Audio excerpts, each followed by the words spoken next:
తోడేలు విషయంలో ఒక మాట చెప్తూనే ఉంటారు. ఎత్తుకు పై ఎత్తులు వేయడం, క్రూరత్వంలో దానికి మించింది లేదనడం, దండించి దారిలో పెట్టే లక్షణం తోడేళ్లకే చెందింది. గుంపులో ఉండే పెద్ద తోడేళ్లు వయస్సులో బలహీనత పడినా సరే మొత్తం తోడేళ్లకు దిశానిర్దేశం చేస్తాయి. గమ్యం వైపు గుంపును నడిపిస్తాయి. అనుభవం, జ్ఞాపక శక్తి, నేర్పరితనం మీద గుంపులో పెద్ద తోడేళ్లకు ఇటువంటి సందేశం ఉండబోదు. యువ తోడేళ్లు గుంపు రక్షణ బాధ్యత మీద ఒక రక్షంగా ఉంటాయి. గుంపులో ఉండే పిల్ల తోడేళ్లకు గుంపు రక్షణగా నడిపిస్తాయి. ఏ దిక్కు నుంచి ప్రమాదం దాపరించినా సరే అన్ని వైపులు చురుగ్గా పోరాడతాయి. అందుకే అనుభవం కలిగిన తోడేళ్లు దారి చూపిస్తూ ఉంటాయి. బలమైన యువ తోడేళ్ల గుంపు ముందు వైపు, వెనక వైపు నడుస్తూ మధ్యలో ఉన్న పిల్ల తోడేళ్లను కాపాడుతూ ఉంటాయి. ఇక గుంపుకు నాయకుడైన తోడేళ్లు మాత్రం ఇంకా వేరుగా చిట్ట చివర దూరంగా ఉండి గుంపును అనుసరిస్తుంది. విడిగా దూరంగా ఉన్నట్లు కనిపిస్తున్నా కానీ తన దృష్టి తన గుంపు మీద, తన పరిసరాల ప్రాంతాల మీదే పొంచి ఉన్న తన ప్రమాదాన్ని పసిగట్టడంలోనే తన ఏకాగ్రత.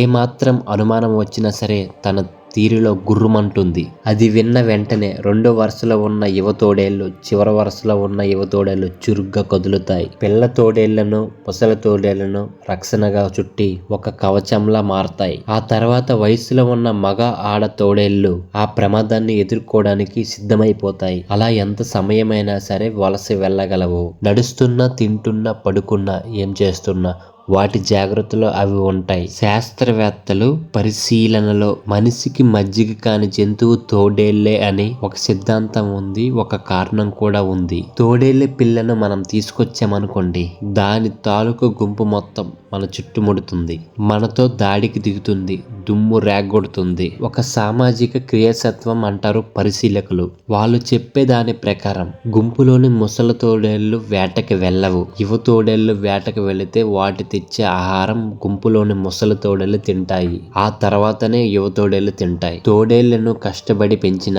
బంధించిన, అలా చేసిన మనిషిని చంపేయడానికి మాత్రమే చూస్తాయంట. తోడేళ్లను పెంపుడు జంతువుల్లా పెంచుకోవడానికి కుదరదు. వాటికి నచ్చిన తిండి పెట్టి కొండంత ప్రేమ కురిపించి ఎంత లాలించినా సరే అవి కుక్కల్లా మాత్రం విశ్వాసం చూపించవు. తిరిగి మనల్నే వేటాడతాయి. కుక్కలు, తోడేలు జాతి ఒక్కటే. కెనడియా అనే జాతికి చెందిన ఈ రెండు జాతులు, వీటి యొక్క లక్షణాలు, వీటి యొక్క సారథ్యాలు రెండు ఒక్కటే, కానీ కొంచెం వేరువేరుగా ఉంటాయి. అవేంటంటే తోడేళ్లలో ఉండే విశ్వాస లక్షణం కేవలం తోడేళ్ల గుంపుకు మాత్రమే చూపిస్తాయి. మనుషులకి విశ్వాసం చూపించే లక్షణం తోడేళ్లకు అస్సలుండదు. కావాలంటే మీరు గమనించండి. సర్కస్లో ఏనుగు, సింహం, పులి, జిరాఫీ ఇలాంటివే ఉంటాయి. కానీ తోడేళ్లు ఎప్పుడు ఎక్కడ కనిపించదు. అది అస్సలు మనుషులకు కట్టుబడి ఉండదు. దాన్ని బలవంతంగా బోనులో పెట్టగలమే కానీ మనిషి మీద అస్సలు విశ్వాసం చూపించదు. చాలా జంతువులను చిన్నప్పటి నుంచి పెంచుతారు కనుక అవి మనుషులకి మజ్జిగయి చాలా స్నేహంగా మనిషి యొక్క విశ్వాసాన్ని దాచుకొని చూపిస్తాయి. అంటే వాటి ప్రకృతిని మనిషి చిన్నప్పటి నుంచి ప్రభావితం చేస్తున్నాడు కనుక, తన మాట వినే విధంగా శిక్షణ కూడా ఇస్తూ ఉంటాడు కనుక. ఎంత పెద్ద శరీరం కలిగిన జంతువులైనా సరే మానసికంగా మనుషులకి లొంగిపోతూ ఉంటాయి. అలాగే చిన్నప్పటి నుంచి తన ఆలన, తన పాలన చూసే మనుషుల్ని అస్సలు మర్చిపోవు. అలాగే ఎక్కువ శాతం అభిమానం చూపిస్తాయి. ఏనుగులు, కోతులు, పులులు, నక్కలు, ఆఖరికి సింహాలు కూడా తనను పెంచి పోషించిన మనిషి మీద విశ్వాసం చూపిస్తూనే ఉంటాయి. కానీ తోడేళ్ళు మాత్రం సింహంలాగానో, ఏనుగులాగానో, నక్కలాగానో కాదు. మానసికంగా మాత్రం వాటికంటే దృఢమైనవి. తమ సమూహం కోసం వాటిలో తెగించే తెగింపు మరి ఇంకే జంతువుల్లోనూ అస్సలు కనిపించదు. తన గుంపు మీద పడిన సింహాన్నైనా గుంపుగా వెళ్లి సమాధానమిస్తాయి. మనల్లో అంతర్గతంగా బలహీనత ప్రవేశిస్తే అది మనల్ని అన్ని విధాలుగా దిగజారుస్తుంది. తోడేళ్లు మనకు నేర్పుతున్న పాఠంగా తెలుసుకోవాలని ఇలాంటి ఎన్నో మనకు తోడేళ్లు నేర్పిన పాఠాలు. నువ్వు పెద్ద జంతువు కావచ్చు, నీకు ఎక్కువ బలమే ఉండొచ్చు, కానీ నువ్వు ముఖ్యంగా ప్రతి విషయానికి బలహీనత అయితే మాత్రం ఒకరికి దోసు అయి పతనం కాకుండా తప్పదు అని తోడేళ్ల జీవితం మిగతా జీవులకు ఒక గుణపాఠంగా తెలుస్తుంది. అందుకే తను బలవంతమైన జంతువు కాకపోయినా సరే పరిస్థితులు వికటిస్తే తనకంటే వీరుడు లేడంటుంది తోడేలు. తోడేలు జీవితం కూడా క్రమశిక్షణకు మారు పేరుంటుందని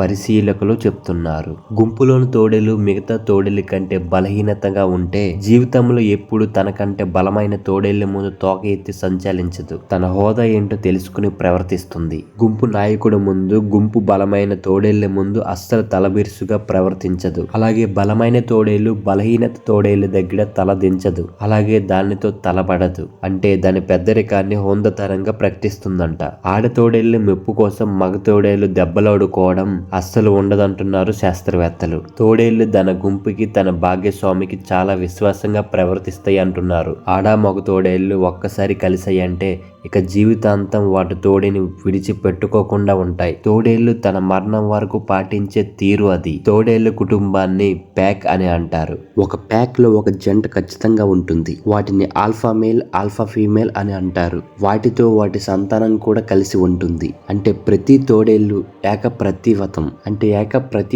పాటిస్తాయన్నమాట.